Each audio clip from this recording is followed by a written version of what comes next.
Don't respond to spam. It's just going to prompt more. Even that's going to prompt more. Ooh. See? This is why you can't do that, man. You're just encouraging the spammers.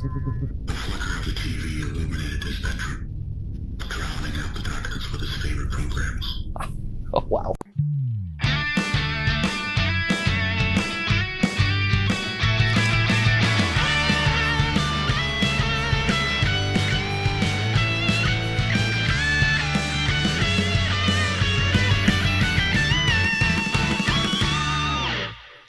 Hey guys, and welcome to GT Not Live, where it's the most wonderful time of the year. It is the week before Christmas, I believe, as we both film this and as the video is going to go live. Yes, Ash?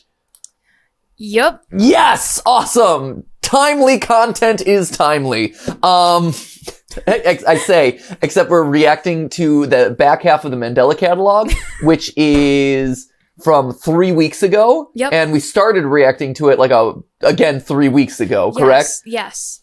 So, timeliness has many definitions. Some apply to this episode, some do not.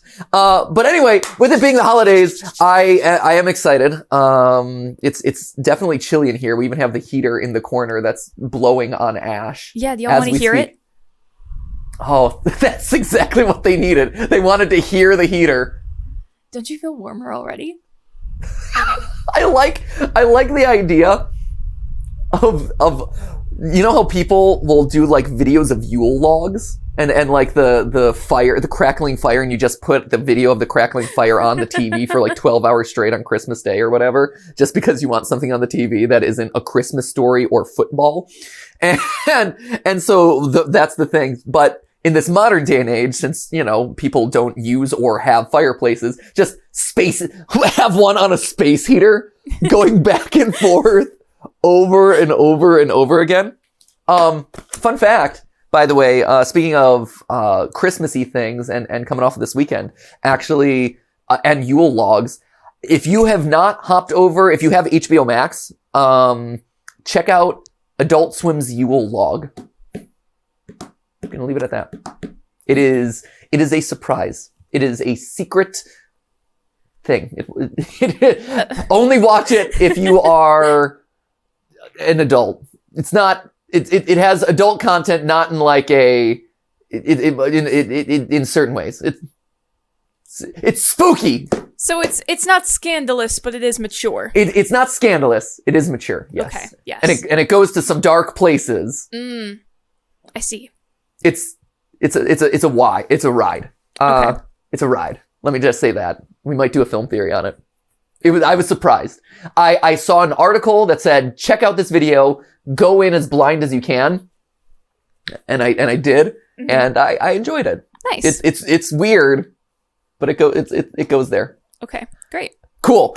That being said, so for me, our Christmas tradition is definitely doing stuff where we, have a Christmas Story on the TV, at least at the family Christmas, we have Christmas Story on the TV, because I'm from Ohio, so the place where A Christmas Story, where the kid sticks his tongue onto the cold pole and it sticks, and he shoots his eye out and all that, that is literally a half hour away from where I grew up. I've been to that house. The leg lamp is still in the window. It is a pilgrimage. Oh, it's great. Yeah, it's in the Tremont area, just south of Cleveland. That's so cool. No, it is. It's cool. When that movie is so iconic, but especially in my part of the world where it's look, a popular thing came from this area. Hail it as amazing. Ash, do you have any Christmas traditions? Let's see. Holiday in general? I have Christmas rules. Do you? Yes. Christmas rules. Okay. They're self-imposed, and I do not impose They're them imposed by Santa himself. not on anyone else but me. Okay. I do not start playing Christmas music until December 15th or later. That's fair. I could see that. That's pretty deep, actually. I'm impressed. Yeah. I think it's because of the key part of my life that was high school finals and midterms. Yeah. Where it's I can't go into Christmas spirit before then, because I need to focus Yeah. on pre-calculus, right? No Christmas until pre-calc is done. No, then I'm going to lose focus. Yeah. So, it's like... No one wants you to lose focus, No. especially here in the year 2022. Exactly. Yeah. So, we focus on that. Yeah. And then December 15th, all right, bring on the Burr Lives. Bring on the gingerbread. Let's do this All thing. the Burr Lives. I love Burr Lives. Oh, Burr Lives slaps. Yes. I'm so glad someone is finally saying Oh, it. absolutely. I mean, here's the thing, and Steph, it's funny that you bring up Christmas music, and we'll get to Mandela Catalogue. It's a religious, it's religious, and Christmas started as a religious holiday, and they got taken over by consumerism. Like, whatever. This totally applies to the stuff we're doing today. It's the holiday season. We can do some witty banter at the beginning. Why not? It's Christmas week. Exactly. But no, like, Steph and I were talking about this, how it feels like for us, Christmas music has been completely overtaken by, like, Mariah Carey, All I Want for Christmas Is You, and, like, the 6 or 10 other songs in that, like, little suggested playlist. Yes. And that's all anyone plays at this point. Whereas, yeah, I miss, like, the Burl Lives stuff, some like rocking around the Christmas tree stuff, Yes. like I think Brenda Lee did Christmas, another Christmas tree one, but like all that stuff. Also, I have not heard, without me actively seeking it out, Mannheim Steamroller, Trans-Siberian Orchestra. Oh, yeah. Where are those? If you have not listened to Trans-Siberian Orchestra Christmas music, amazing. We played it for Ollie this weekend. It blew his mind. You gotta get on it. Get on it. But yeah, like all that stuff.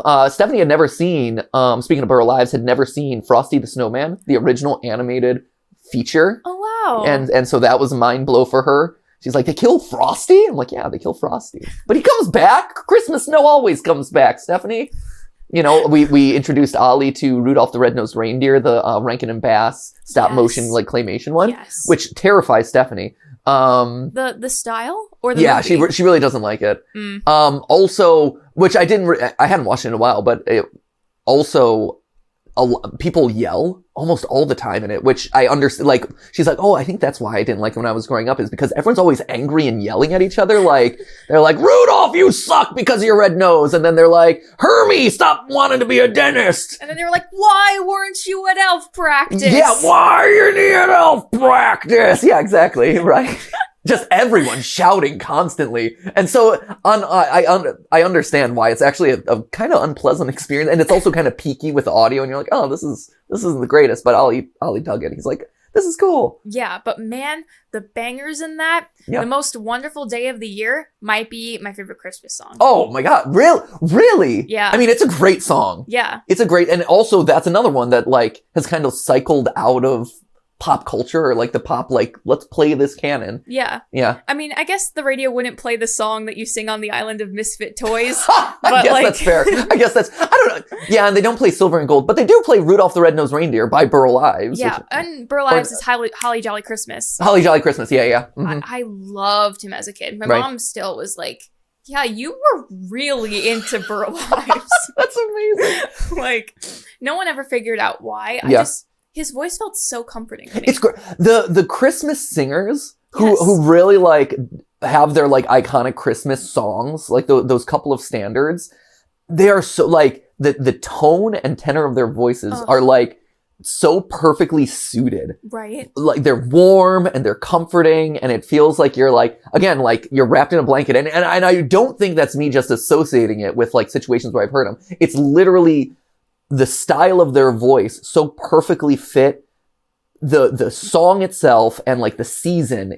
There's a reason why a lot of those have been able to persist. And I think it's this like intangible X factor of this plus this plus this all fused together, all right? fused together, right. Yeah. No, it's super cool. Yeah. And to be fair, like I think the modern version of that is Mariah Carey's All I Want for Christmas Is You. It's a very different version, but like, her plus this idea of like the poppy upbeatness plus, this more like hey, we're going shopping through, it's like shopping, but all I want is you. Like, I think that's another one where you find this interesting X factor where like all the elements combine to like find the one. Because like any number of people have redone those songs and recycled them and whatever. Right. But like there's a reason why classics stay classics and standards stay standards. And I think it is this like perfect fusion of the composition of the song, the tone and tenor of the singer, and then like also just the time of the year and the popular consensus, right? Right. And I do wonder if maybe that's one of the reasons why some of the standards have fallen out of favor, is just because Christmas has shifted more to like a busy, upbeat, like a lot of stuff is going on. And so the like tempo of All I Want for Christmas Is You is so much more aligned with that, as opposed to like, let's lean back by the fire and like hang out and roast chestnuts. Yeah. Like I think there's a distinct difference between Christmas time music and Christmas Day music. Ooh, that's deep. That's deep. Like, that's a music theory. Yes. Like it's different what you listen to on Christmas Day, and then like what you do to get into like the holiday spirit. Yeah. Right. That's great. So that's well done. Thank you. That was good. I like that. Thanks. Nice. Oh my gosh. Before we move on. Yeah. This one song. Have you ever listened to Celine Dion's Blue Christmas? Oh, yeah, absolutely. Mm-hmm. Oh my gosh. Have you ever listened to Porky Pig's Blue Christmas? Porky Pig did a cover. Oh, yeah. Ooh, okay. That might be one I have to hop on. The reason why I know that one, so obviously there's any number of buckets of Christmas music, and so, there's the standards, there's the pop stuff, but there's like I call them like the wacky or like funny Christmas songs. Uh-huh. That's where you have like the Alvin and the Chipmunks stuff, or like the 12 Pains of Christmas, where they're talking about, I gotta keep doing Christmas cards, the lights keep going out, have you never heard 12 Pains? Up the lights. Yeah, 12 Pains of Christmas? I do. Yeah, great. But in there, a hippopotamus for Christmas, Daddy Kissing Santa Claus, which is borderline, but like that one's weird. Mommy Kissing Santa Claus? I mean, it could be progressive. It could be Daddy Kissing Santa Claus. The song needs an update. Make it happen. But in there is Porky Pig's Christmas, and the only reason I know it, it's a super, super deep cut. The only reason I know it is because the local radio stations when I was growing up in Medina, Ohio, would do a like Christmas Eve, Christmas Day auction, raffle, or a bidding. I guess it was a bidding war auction. I guess that is where people would try to outbid each other to be able to request whatever Christmas song they wanted to be like the one that plays at like prime time, whatever. And I remember one year, like the bidding kept going up and up and up and up because, you're driving around between stores. And so it's this kind of constant through line the day that we're going Christmas shopping with my family. And like, I heard the ending of it, and some guy dropped like some ridiculous amount of, I think it was like $10,000, and you drop like $10,000 on this thing, being like, okay, he won. And then the song he wanted was Blue Christmas by Porky Pig. Yes. And yes. The radio station even had to be like, okay, we got to find that. Like, we're going to have to find that one for you. But they found it. And I remember, and it's weird. It's like a joke song. Like, not just in concept, it's a joke song, but like, while they're singing it, they're like laughing and making fun of it. Yeah. So I don't know if it was like a cut content at some point or whatever, but it's a weird one, but it's a fun one. Yes. Yeah. I So love that. with that, Mandela Catalogue. That was long witty banter, but so be it. It's a gift to ourselves. It is. It's a gift to us and a gift hopefully to you as well. So we're back with Mandela Catalogue. Last time we covered the first half of volume 4. So up until this point, we were kind of reacquainting ourselves with everyone. We had Adam kind of serving as, well, first off, we have this theory, right? That Adam from the Bythorn Paranormal Society, that he is kind of serving as a first man to introduce people into the world of being an alternate, right? So this episode began with the story of Adam and Eve. We see Gabriel, this evil force, the kind of like first alternate, right, starting to like seed out there, corrupt people, corrupt Adam and Eve there. It was an interesting twist where Adam actually takes the bite of the apple first. Usually it's Eve who takes the bite of the forbidden apple, the apple of knowledge, and then passes it along to Adam, and Adam has to kind of make the choice of whether he goes with Eve or whether he is going to go with God in the original creation story. And so I didn't call that out last episode, but I did think it was an interesting twist here where Mandela Catalogue has kind of subverted that and said, no, Adam's the one who takes the bite first, and then he's the one who's like scary to Eve and kind of like rips Eve out of Eden. But it does seem to be paralleling what we're seeing here. So Adam from Bythorn Society, who has encountered the intruder multiple times, but has encountered the intruder in one of the previous uploads. He is now bringing Sarah Heathcliff, who was an earlier like character's sister who died. Bad decision, Mark. Shoot. He's starting to introduce her to like the like creepy house with alternates that we see here, which was a great jump scare. We also see him kind of bringing Eve along, his girlfriend, or maybe former girlfriend, Evelyn, Eve. And it seems like there's something there between Adam and Eve, and that he's corrupting people, or seems to be, again, like spreading the apple of knowledge in order to corrupt people, push them out of Eden, and then fall under Gabriel's spell, maybe, or fall under like whatever evil Gabriel, the alternate, kind of wants out of everyone. So I think that largely catches us up. One thing that I was called out last time was this scene here at the end, where we have Dave, who works at the video store. Dave here, I thought he might have been turned into an alternate or whatever at the end, because his reaction here is very strange. But what it seems to be, and you guys corrected me in the comments, which I thank you for, because I didn't really put this together. Evelyn, works at the video store. She stumbles across this tape that is being shared with Dave, because he has the only like VHS player in town, the only TV in town. She stumbles across it. She watches it, at which point Dave has to basically fire her because she's seen this like corrupted information, whatever. So this is more of him like coming to this realization that she has been exposed to this. She's aware of what's going on or whatever. And he feels bad about having to like shut her down, for lack of a better word. That's what that seems like. And thank you guys for clarifying that. So without any further ado, I think we hop into the back half of this and see what we can put together. Yeah? Yeah. Great. Let's do it. Remembrance.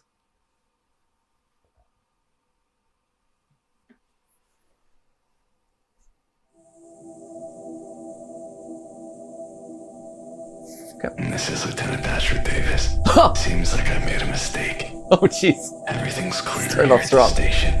Calling off all units. Over. That is disturbing. And that, my friends, is why you don't let AI art get out of hand. That was creepy as all get out. So this is Thatcher's alternate. All units. Over. Davis. Seems like I made a mistake.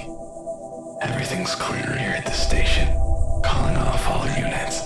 Over.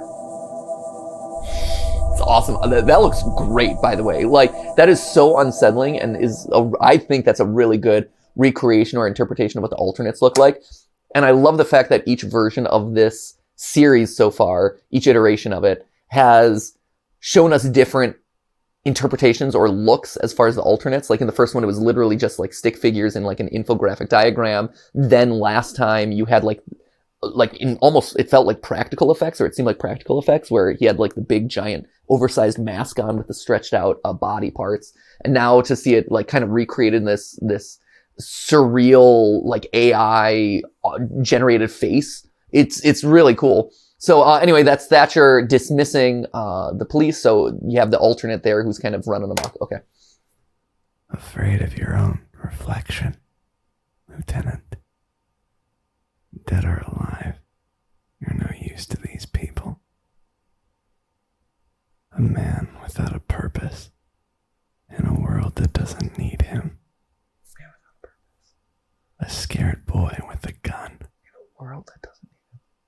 Sound familiar? Okay, man without a purpose. So obviously one of the big question marks is Thatcher, right? Because he's encountered alternates before and he has not died to them. Usually there are, like, we've been told that when you encounter an alternate, they tell you some deep truth about whatever. They tell you something and it causes you to take your own life or die in some capacity, right? And Thatcher has not done that. So I do know that early on in the series, they said there is a subset, it's MAD disorder, metaphysical awareness disorder. So there's the possibility, and they say in that infographic early on in the series that there is a subset of people who are not subject to MAD. They will not die if they hear this stuff. So it could be that Thatcher is just one of those special individuals who is immune to MAD. Or it could be something through his actions, or maybe something special about him that allows him to circumvent it or be okay with a lot of this stuff. So I think that's worth calling out. The other thing that I had actually thought about in the couple weeks since working on this one, the first time, was I had called out the Exorcist shirt that he's wearing earlier in this upload. And I'm like, oh, is that like anachronistic? We're working in a universe where screens are gone. What does that tell us? Does that fit with a timeline? One thing that I hadn't thought about when I was first reacting to this, and that I've thought about since kind of reviewing it again, is the fact that him wearing an Exorcist shirt might be more symbolic than timeline oriented, where from a symbolism standpoint, again, we have the Adam and Eve story. There's very clear symbolic points here. Could it be that Thatcher is being seen as the Exorcist? Like literally, he's wearing literally the name of what his role is in this series, right? He is the one who has been able to survive alternate attacks in the past. He's, just like in the Exorcist movie, there are priests who have survived demons in the past or whatever, and now his role is to dispel the alternates, get rid of them once and for all. He is somehow like this world's savior, or kind of like the tip of the spear, right, to fighting off these demons encroaching into society. So just like the Exorcist is doing that in the movie, that is Thatcher's role in this narrative. I think that's interesting. I have a feeling that might be kind of his overall narrative purpose in all of this. But I did want to call that out because that was something that had occurred to me.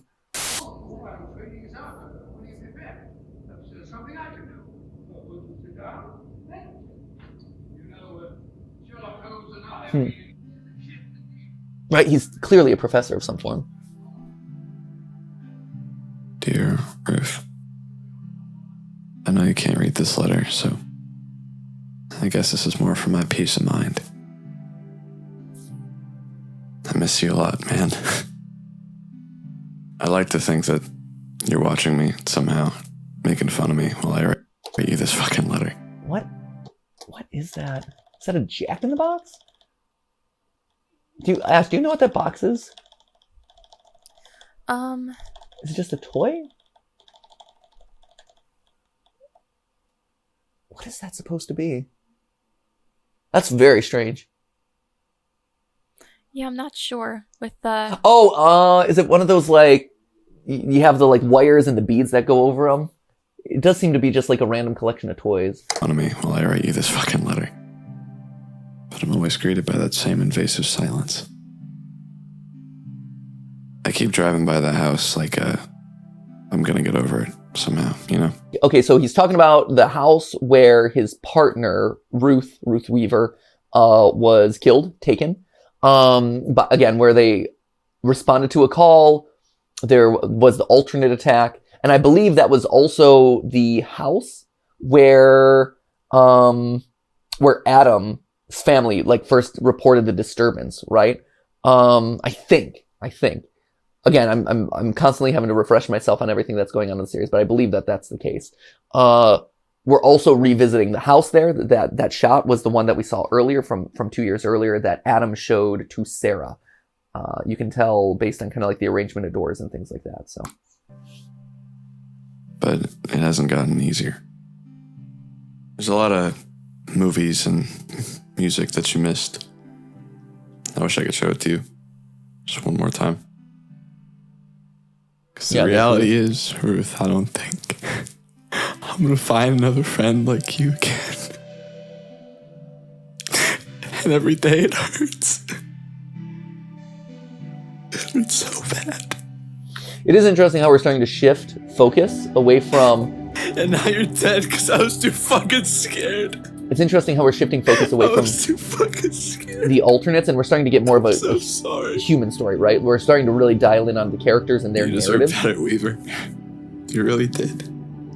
So it is a shifting of how this narrative is being presented, right? It started with like the analog horror, just like here's some spooky, you know, infographics, but now we're really getting into kind of like the real life narrative storytelling and diving into these individual personalities, these individual characters. So you are seeing the evolution of Alex Kister as a storyteller and the evolution of the story. Okay. Okay, the good news. No wonder Evelyn left you. Are you almost done with the video? Okay, so this is them doing the video announcing the supposed death of Jonah. Sure. Okay. This is stupid. Uploading this makes it more dramatic than it needs to be. Don't care. So did Jonah actually die? Right? He did, didn't he? I know last episode, Adam's like, oh, he might have died, maybe, kind of. So the fact that Adam is so dismissive, I mean, I think it shows you that he is not particularly human. Like, again, I think this is all evidence that's saying that, like, Adam here has been possessed or is some form of an alternate who may not be aware of it, right? He's not having normal human reactions, normal human emotions to a lot of this. Okay, let's see. Windows Movie Maker. Windows Movie Maker be popping off with the stock imagery. A celebration of life. You gotta align your timeline up a little bit more. Image errors. Gotta make sure that the images are linked in the right files, man. That was it. This guy died. Oh no. Your friend Jonah. Oh no. I'm not in the mood for joking around. Hey, editing video's tough, okay, Sarah? Get this done. It's a draft one. It's open for notes. He's got notes available. Just drop it onto Framio, drop in a couple suggestions. I sent the wrong file. Chill out, geez. Why are you acting like this? See, again, one of my favorite narrative techniques, just calling this one out. You see this a lot in the movie Searching, if you haven't seen Searching. Have you seen Searching, Ash? No. It's basically a story almost told entirely through a guy's online search history, through Reddit, forums, Google searches, old video files. It's very modern. I believe it was called Searching. But it's him trying to solve the disappearance of his daughter and desperately searching through all these things. It's fascinating. But one of the most powerful narrative techniques that uses and that this just did, which I love, and if you're a storyteller, I think this is great.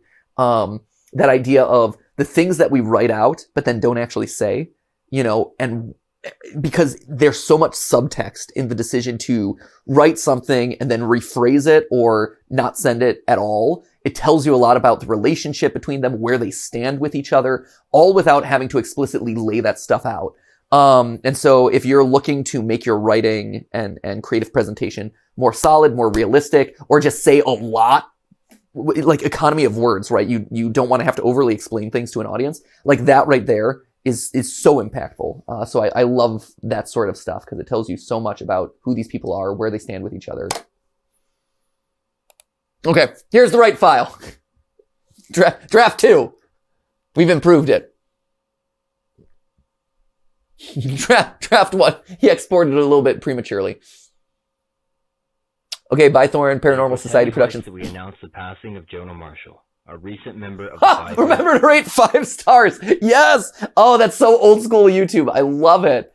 Oh yeah, because I don't know if you youngsters remember, but back in the old days of YouTube, you could actually rate things 5 stars. Like nowadays, they still actually do that. Funny enough, like, was this video right for you? Smiley face, frowny face. So the more things change, the more they stay the same.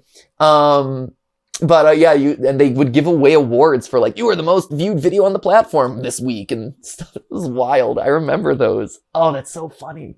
Paranormal Society. That was even before like really my time as a creator. Viewers, and for good reason. He brought a positive energy to an otherwise serious organization. We couldn't be more saddened by the passing of such a pure soul. All right. Jonah passed away peacefully, surrounded by his loved ones. Oh. Oh. Oh no.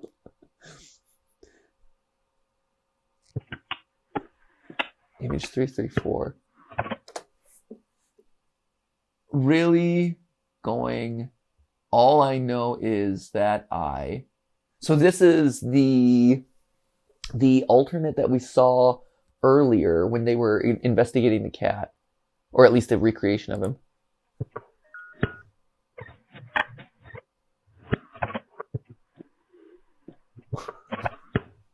I think you might have added in a couple too many extra assets in your memoriam video, but...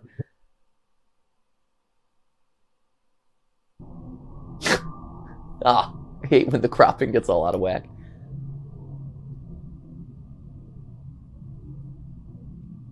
Oh, man. This is no bueno.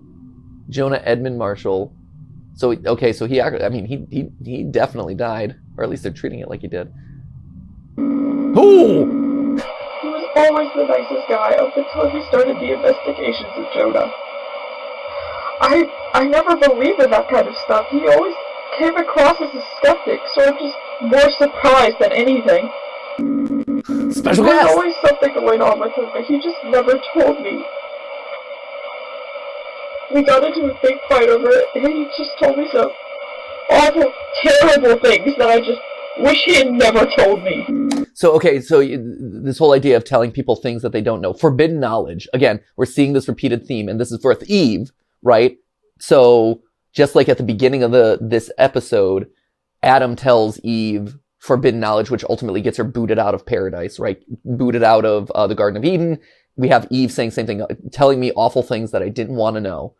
So that's the serious note I have. The less serious note I have is that all these fonts and all these like text effects where it's like a celebration of life or like special guest appearance. That's what happens when you get into an editing program for the first time and you're like, ooh, I can do this and I can stretch the text and I can do a perspective warp. Definitely relate to that. I never said that. It's messing with my words. Huh. I don't know what's going on. It's not me. It's a computer, I swear. I'm not stupid. I never said that. It's a computer, I swear. Messing with my words. I'm not stupid, alright? I don't know what's going on. Messing with my words. I never said that. Shut the fuck up! I never said that. It's messing with my words. I've had enough of you! Messing with my words. I never said that. Please, get the fuck out of my ass! Make sure you rate 5 stars. Huh. Weird. Okay, so now we're getting the computer is so that's Jonah after his car crash where he supposedly died, but it seems like he didn't immediately die after the car crash. Okay, so now we're on the next section. So that's supposedly where he died because after he runs away from the house with the intruder in the basement and he leaves Adam there, right? He drives off, he crashes off the side of the road. That's where I thought all this like, oh, he died, he passed away, whatever. But it seems like maybe that's not so much the case anymore, where maybe he survived and something else killed him. It's weird that he keeps mentioning computer multiple times. Computer, the computer is messing with my words. It's messing with my words. It's Glitch Trap. He's possessed by Glitch Trap. He's been cloned. Is that what's happening? Yeah, it's this is just another extension of FNAF. Alex Kister is secretly Scott Cawthon. He's like, you know how I can make my franchise scary again? Let me add in. Scott Cawthon has a religious background, so sprinkle in some of that. We got it, boys. Nailed it. There it is. That's the new theory. Done and done. Solved. We solved FNAF. Golden Freddy and Gabriel, the evil statue, pointing at each other, being like, "What?" We know that Scott Cawthon has experienced religion at least once. Therefore, perchance, they're the same. They're the same. I also love the fact, like, the thumbnail is literally the two of them pointing at each other, like doing the Spider-Man meme. Like, yes. You, me, you. That's it. Yeah. Clearly. So interesting. For a series that's been rooted in analog horror, to see them talking about computers is interesting. And here we go.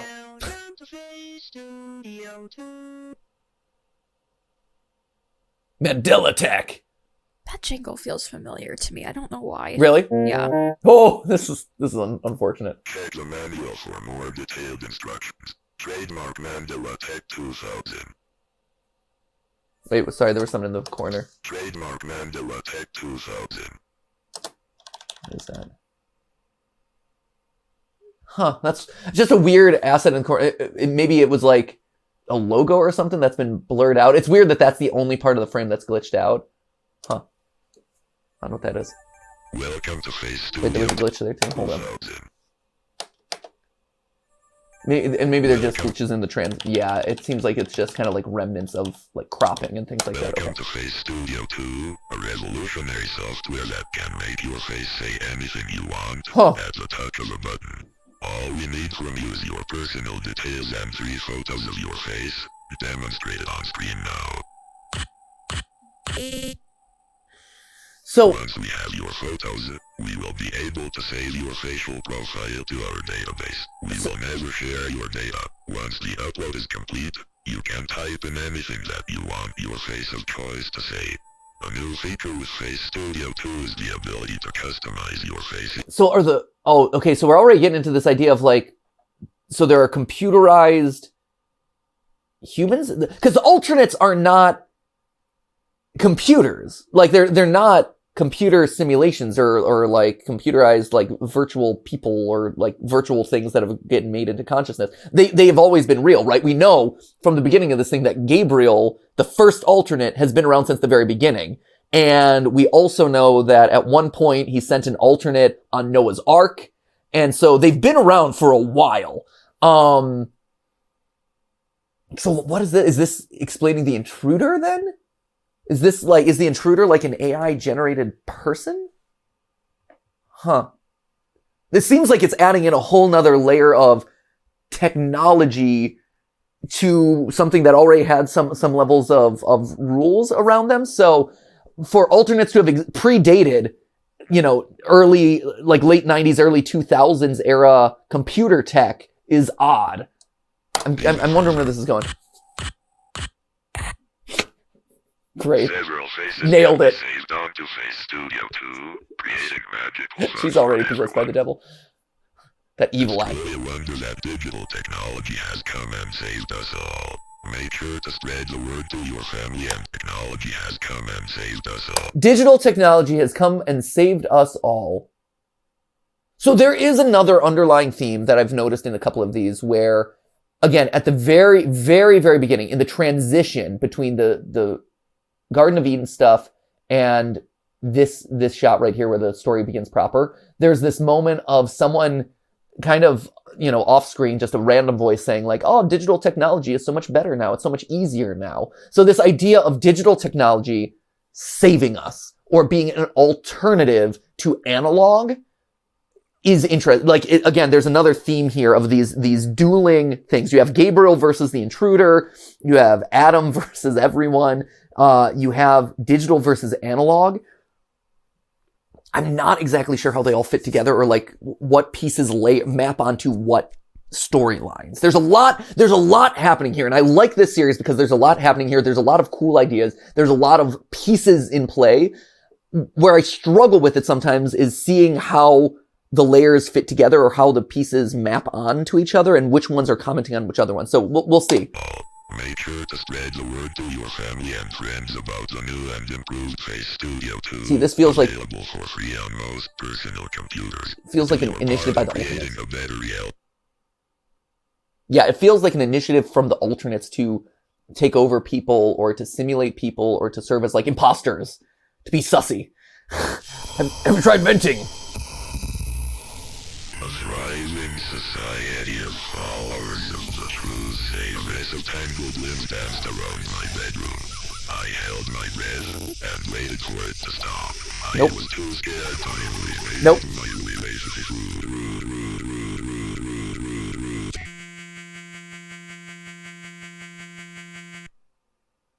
Nope. Hard out. Do not want. Okay, so that was, again, we saw earlier the intruder stole a child. And I believe that was of Adam's family. I think that was Adam's mother there. We see how the intruder got in. That was the shot where he took the kid. I think I'm not. I have to double check that it was Adam's family, but we know that that's the scene that we saw earlier, where intruder comes in, steals a baby, goes away, and then the mom takes her own life. But now we're seeing that like Face Studio. Hold up, did we get a transcript of that one? I don't really want to rewatch it for a variety of reasons. Oh, come on. Where are we at? 28.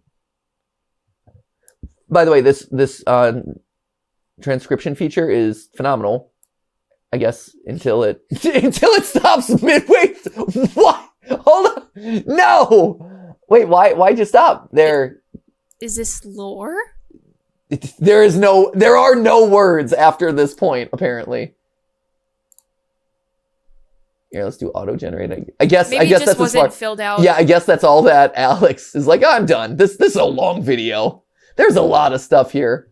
There might have also been. Is this thing that like multiple people can contribute to? Like historically there was. I think they've retconned that, or like they've removed that feature. Gotcha. Okay, this is not telling me anything. In their defense, it takes a long time. Yeah, I can't read a lot of these. It's interesting. It can't recognize the auto-generated voice. That's unfortunate. Okay. Here. Just one more time. I'm on it.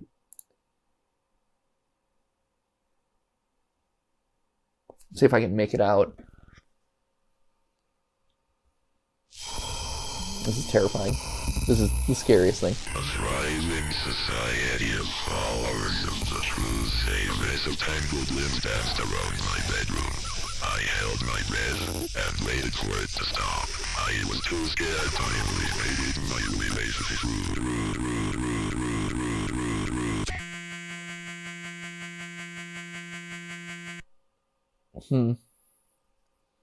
I need to think about that.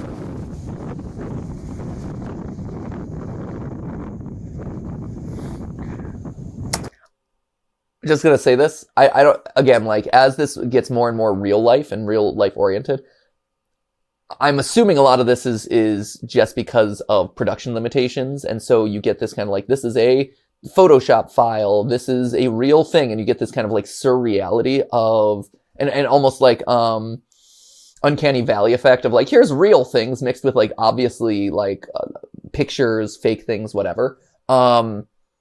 On one hand, it feels strange. Feels like early YouTube, which is, I don't mind. It feels a little bit weird, but on the other side, I don't hate it because it kind of plays into the idea of a lot of this, right? Where this feels like a Sega CD style game, like Night Trap or whatever, where you had like actors very clearly like engaging in very like fake scenes, or sometimes in like really rudimentary like green screens.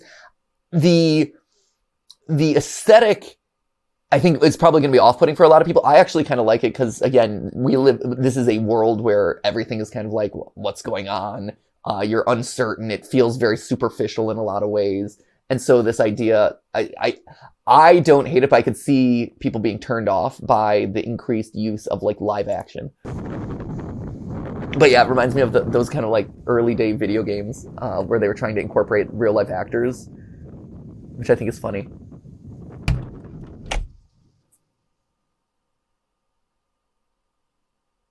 It's a fun transition.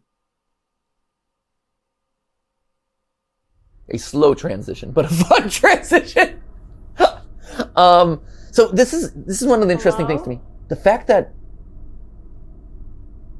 he's listed as dead alongside Ruth in remembrance. Mr. Davis, are you here? Yeah, the fact that Thatcher is considered gone in quote unquote remembrance.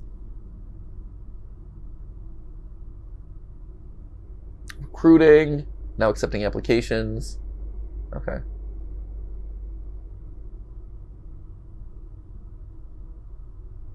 So this is Evelyn, who I'm assuming is asking about the tape, right? So she found the tape in the last episode that we watched. She found the tape that was meant for Dave. She's become aware of whatever forbidden knowledge or like the toddler stress assessment that she watched. So I'm assuming she's asking about that because Thatcher's the one that sent the tape to Dave. It's also very dark. A lot of prolonged dark scenes. Police department, like, no wonder they tell you not to call the police in the event of an alternate attack. Yeah. It's like, nah, no one's there. Hey, Thatcher. I got some news for you. It's so weird. This is such a weird character. What? It's like comic mustache. You know, I mean, I just think it's time that I move on. Okay, move on with what? Why are you being so cryptic? I just think that I finally found peace. This isn't what I'm supposed to be doing. Okay. So we're done. Just like that. Right.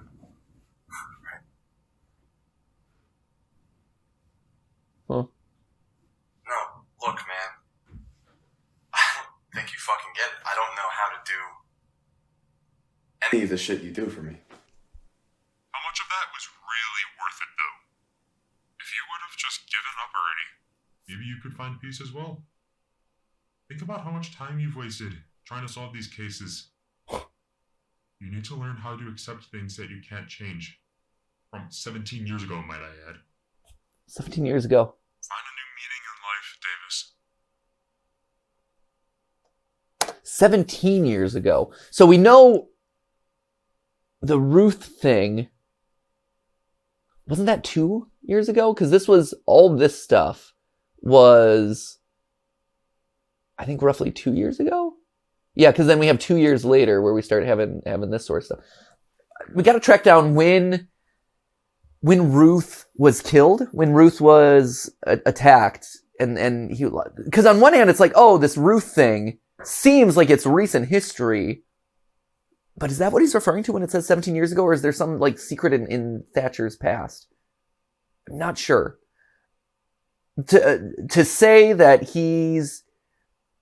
so Dave, I'm assuming, is repairing the tapes or playing the tapes in some way that Thatcher can watch them.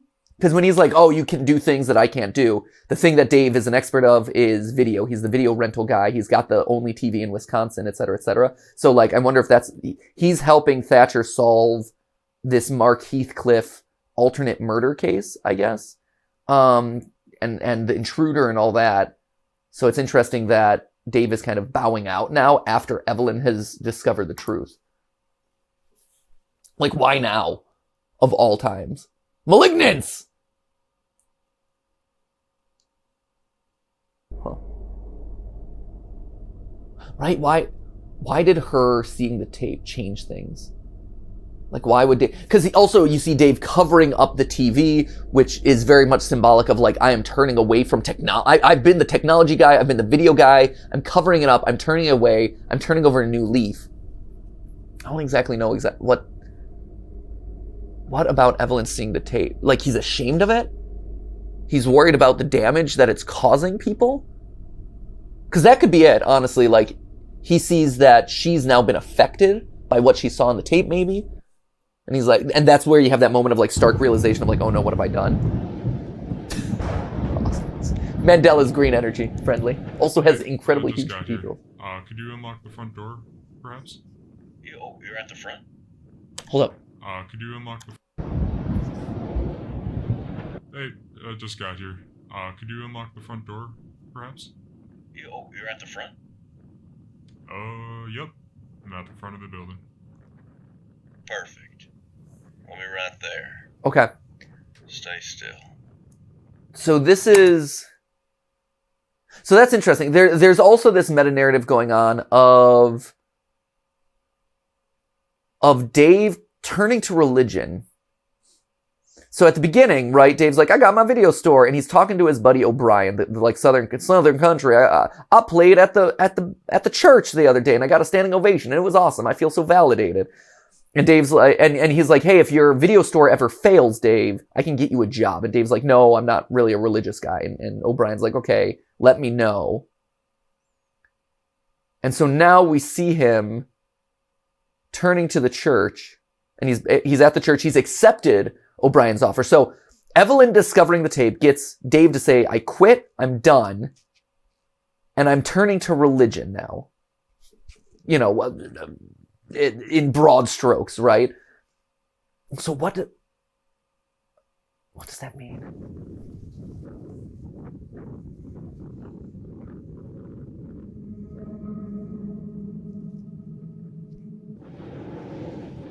Huh. Okay.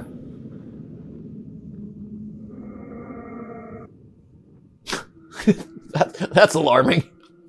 Got some like Moon Knight going on here. Like, oh no, this guy's completely changed. Dave's like, hello? Yeah. Hello?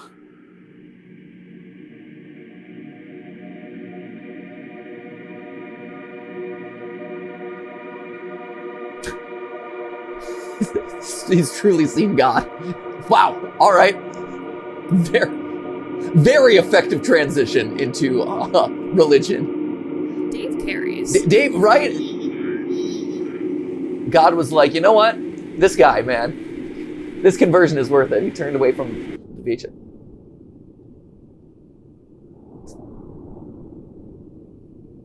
You were so close, David. You had it all figured out.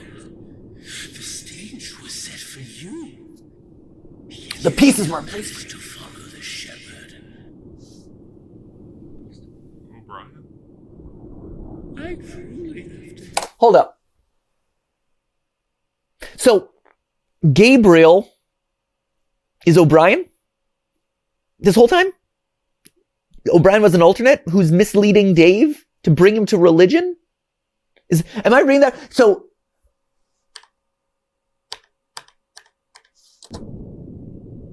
because you hear the words that O'Brien just said. So, Dave's like, I'm here at the church, and O'Brien's like, okay, give me a minute. And then he said, in actuality, I'm going to descend from the clouds. And, right? Am I going crazy? Because Gabriel here also says the exact same words that O'Brien just said, which usually is like, I'm the same person. And you hear O'Brien's text starting to like phase out, which tells me, and even Dave there is like, O'Brien? So this whole time, O'Brien, alternate running around on planet Earth. And it's been established that the alternates are a hive mind, and Gabriel's like the first alternate. So like he's controlling everyone, right? So that's not that far-fetched. It is weird, though, that O'Brien this whole time, like, this is, like, the longest con in human history to get this, like, one, video store rental guy to follow religion? Right? Stop looking into the tapes. Right? Am I going crazy? Like, I'm following this, right? Yeah, I think so. Okay. I'm with it. I'll follow this path. It's a cool shot. You were so close, David. You had it all figured out. The stage was set for you. Yet you still managed to follow the shepherd. So I will say it's also weird to hear Gabriel have an actual voice and voice actor when historically he's been kind of dealt with in that kind of like whispered text-to-speech stuff where it's like, I have fooled the shepherds. And it's like this very like staticky thing. So him having an actual voice actor is a big departure from where he is. That could be because he as an alternate is getting better at copying or recreating humans, maybe. You had it all figured out. The stage was set for you. Like, was he supposed to be alternate representative on Earth? Like, the stage was set for you. To be what? Like, random video store guy who we are just finding out about, like, in the last couple of, like, he was in a merch push at one point, Dave. Like, that was his big, like, starring role, was he was in a merch push, which does have lore in it. The merch in this series does have lore, but still, it's odd that this guy... O'Brien? I truly have to hand it to you. You managed to live your entire life completely clueless. You are a fool. Your existence has meant nothing. Only a matter of time before I reveal to you, God friend. A He seems like an easy target. So Gabriel's like just monitoring these like two dudes, and he's like, oh, they're getting close to discovering my plan. And now he's like, I'm gonna go move on to your cop friend at some point. It's odd because Gabriel is like depicted as this like all powerful. I mean, he's like Satan, right? He's this series' version of Satan. But at the same time, he's like, oh, I'm gonna get your cop friend one of these days when he gets close enough. I guess he has to make the choice. Because again, the alternates depend on like you making the choice to end your own life, or like you making the choice to, follow the wrong option, I guess. So religion is the wrong option here. You're not real. Not gonna accomplish anything. Oh, David. You have already done all of my bidding for me. I think Gabriel is just like maniacal evil villain now. So now we can see his actual face. So he's revealed his actual face, which is... So it popped his eyes out. That is a bit of a departure from how we know alternates work, where they like get you to do it yourself. But it also, that seems to align with old mythology, where by seeing a god, or like seeing an angel, this is true with, I think, Greek myth. I think it's also true to the Bible to some extent, where like by seeing the true nature of an angel or this otherworldly being, the human mind can't comprehend it, and so you end up dying. You pass on, right? Okay. Adam Murray. This agreement is between Jode, Lola, Lode Murray, Dave, Dude. What's that first name? Jude Murray, hereafter referred to as husband, and Lynn Murray. June 8th, 1990, 1140. Okay, they're divorced. Adam is their son. Or 1888, so we get 1988, so we have a date there. Okay, that's good to know.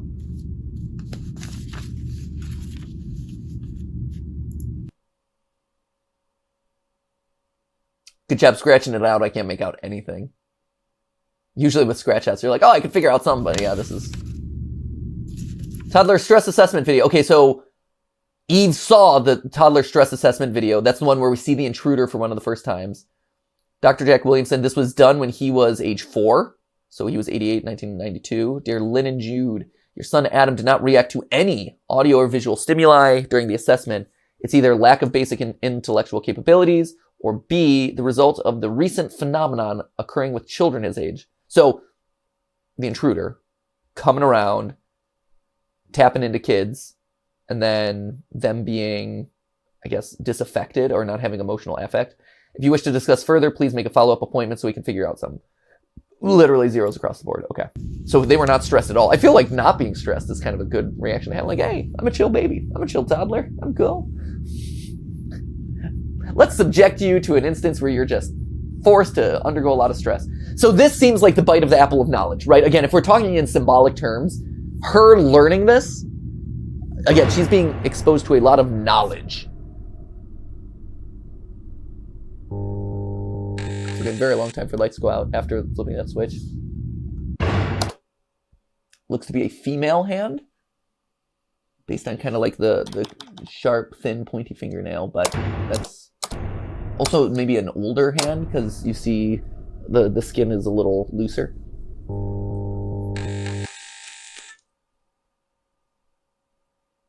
Mr. Davis? Mr. Davis, did you turn out the lights? In this abandoned old police department? Okay, this... Police are really on the job in Mandela, man. Really taking care of business.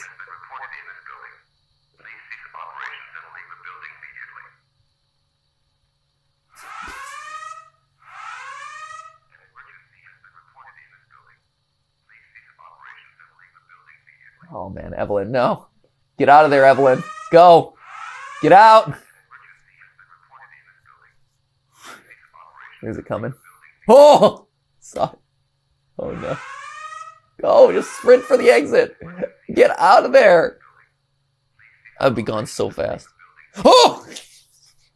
It's great. It's really effective. Oh, and then you don't see what happens. Oh no! Shoot. Okay. Noah XX. Okay, Tyler, what does FS2 even stand for? Gotta go to work. Evelyn, please respond while I'm gone. Sarah, answer me, what was the video? It's a fair question. It was a very strange video. Did you edit all that in? Oh no, maybe spam. Hello, we've been trying to contact Adam. Is this you? Please confirm yes or no. Oh, here we go. So we're getting into the identity of Adam, right? Again, like this is that. I like that he's responding to spam. This is just... Don't respond to spam. It's just going to prompt more. Even that's going to prompt more. Ooh. See? This is why you can't do that, man. You're just encouraging the spammers.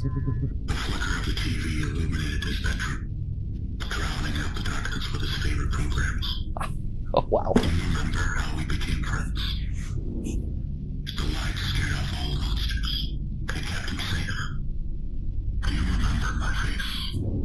Hey! Stanley? Stanley from the last one. Stanley! That was, so in the middle of last upload of Mandela, volume 333, there's this like really prolonged thing in the middle with that face, that kind of like talking wire face being like, create an imaginary friend. You've summoned them into being. So now, and it's weird. It's very, very strange. And I didn't know what to make of it. Now it's made it really clear that this guy, I'm assuming this is the intruder. Yeah. I mean, it's gotta be. I guess.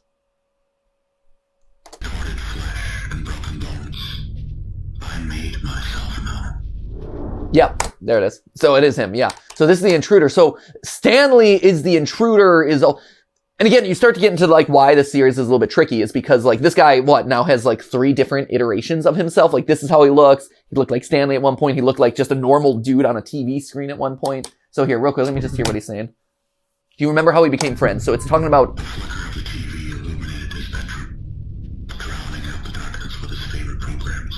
Drowning out the darkness is his favorite programs. I mean, that's hashtag relatable there. Steph and I do that a lot. We fall asleep to the TV because it's like, we don't want to be in the dark.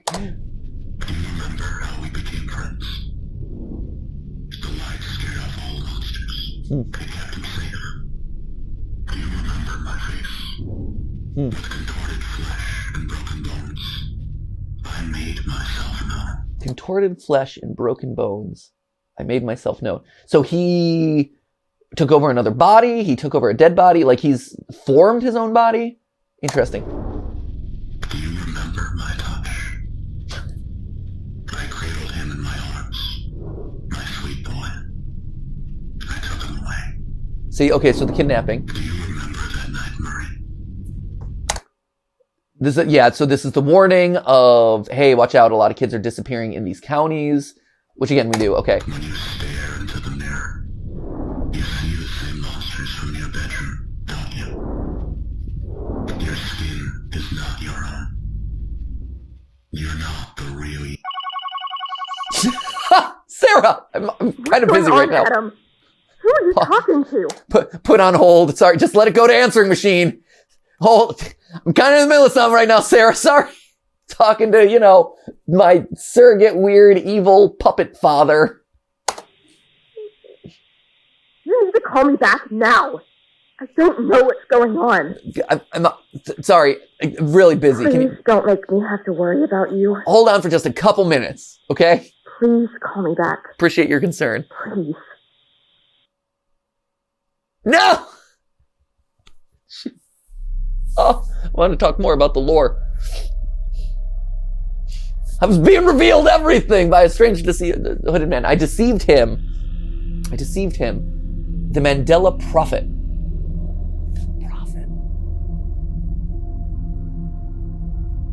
We have their prayers and their thoughts. Their thoughts and their prayers. And their records. And sending thoughts and records. It begins today. Send me your thoughts and your records. It begins today. We have their records. I fooled him. Mandela Prophet. It begins today. This man is in Face Studio 2. Oh, yeah. No, I mean, yes, 100%. He's definitely in Face Studio 2. So, okay. So we give him the 3 pictures. Adam is now going to be recreated in Face Studio. So there's a lot of things going on, right? Okay, so one is the intruder is like, I basically created you. Your flesh is not your flesh. Your body is not your own. So Adam, again, like this idea of Adam being the first man or a special alternate of some form, right? Who does not know that he's an alternate or does not know that he's a special creation. That seems pretty heavily suggested at this point, right? The intruder saying like, hey, your flesh is not your own, all that. Like, that feels really strong to me. That Adam doesn't know the true nature of who he is, but he's special in some way, and you have Gabriel and the intruder both, like, fighting over him. We have 3 pictures that say that he's being put into Face Studio, which means that the AI, the alternates, are going to be able to, like, replicate him in some way, or have already done that, and that's who Adam is now. That's weird.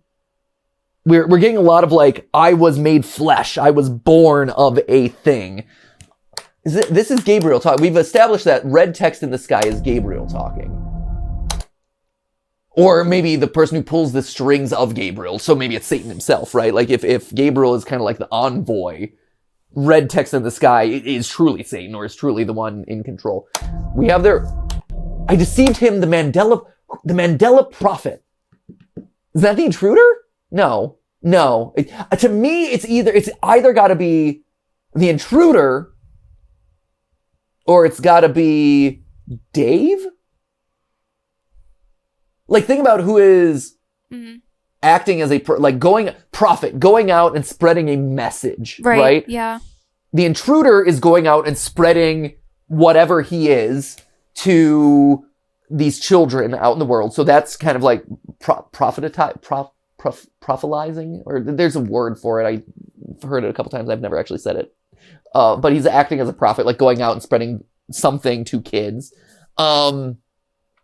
Dave kind of acts as a prophet because he lives and works in Mandela. He is creating these tapes. He is still the one guy with the TV.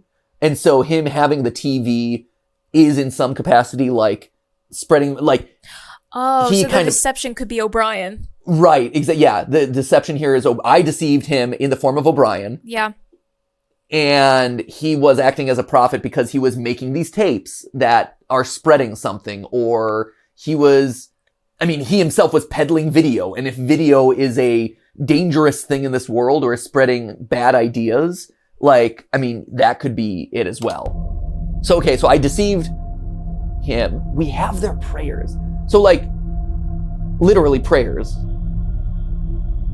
Because again, if Gabriel / Satan is the head of this, corrupted religion, right? If religion is a bad thing here, then, okay, we've corrupted them. They've been brainwashed by us. They're following us. We have their records. So that would also mean that maybe Evelyn going to the police station led Gabriel to Adam's records. And so now they know that Adam is the special child and they can recreate him in some way. Because again, this is very clearly, he's now in Face Studio. Like you said, he is in Face Studio now. So he will be, a computer will be making him talk and recreating his face. So does that... But is Adam all... Those two things are happening concurrently though, right? We have... That isn't a flashback. Timeline is always one of those things that I have to go back and triple check over and over again in this thing. Because... Oh yeah, O'Brien and Gabriel literally have the same voice actor. That makes it very easy.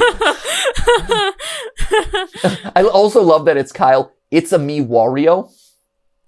Perfect. The voice of Satan. The voice of evil angel, first ever alternate or whatever is, it's a me, Mario, I'm gonna win. Yep. Yeah, that explains it.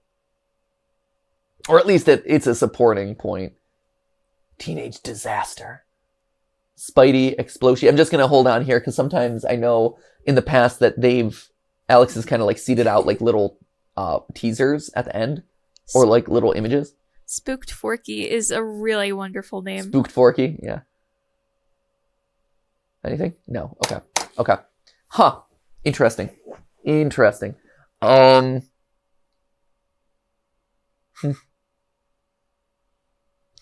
So going back to the timeline question, that's the question I have is Adam... No, Adam already exists. Like, they had to put pictures of Adam into the system for that final scene to work. It can't be, we created Adam, he's discovering who he is, and that is a flash forward, and that final scene is a flash backward. No, Adam has to exist for those pictures to exist to then go into Face Studio. So there's going to be just like multiple Adams running around, and none of them are actually real? Were those the pictures from the police station? Adam's pictures? I believe so, yeah. Okay. They were using his like mug shots. Because I always wondered why the mug shots looked so different. Like, I don't know. This could just be because angles are important. But you know how like the police picture of Adam is so starkly different from his profile picture in like Mandela AOL? Yeah, that's fair. Yeah. Uh-huh. It's like, it looks distorted. Mm-hmm. And I always thought that was interesting. Maybe it's because he's an alternate. Because they're distorted. They're like human-esque, but something's always something like not quite right. Didn't translate well. I don't know. I just thought that was weird because no, it's a good observation. For Face Studio, you kind of do need like the mugshot, right? Like the angles. Yeah, you need the mugshot angles, but yeah, you're totally right. Like here, right? Like that looks so different. That looks so different from this guy.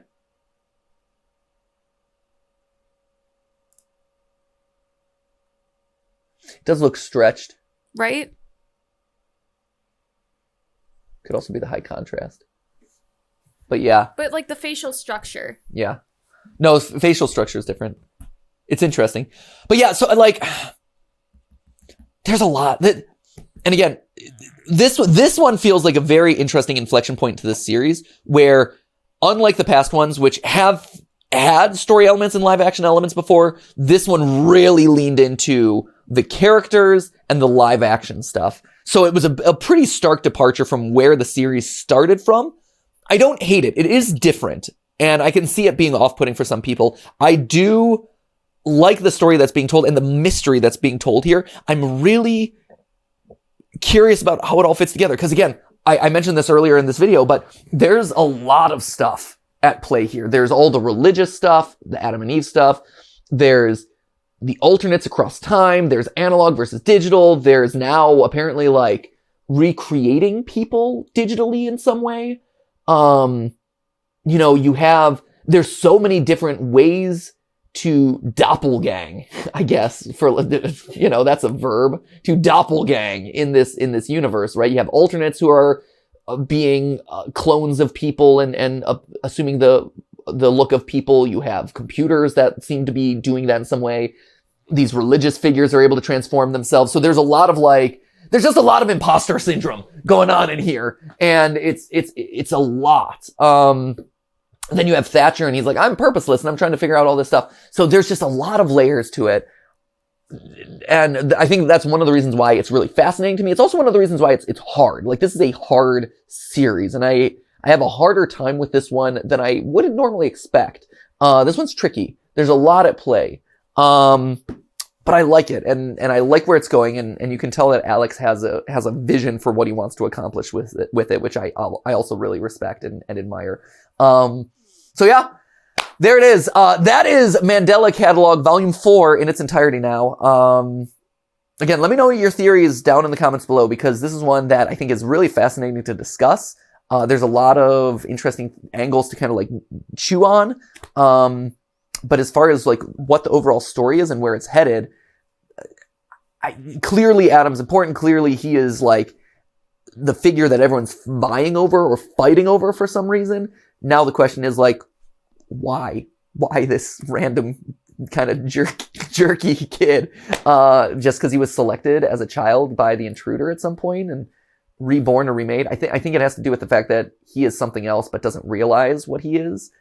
And now it's him going on his own self-discovery journey, the world around him, like Evelyn's starting to realize this stuff too. But then what's he going to do? And what does that mean for the future of humanity? That's the question. So let me know your comments down. Let me know your theories down below. I'd love to see them because I think this is fascinating to discuss and talk about. And as always, my friends, I'll see you in the next upload. So remember, go listen to some Christmas music. And in the meantime, remember, it wasn't a live stream, but it was a video for you. See ya!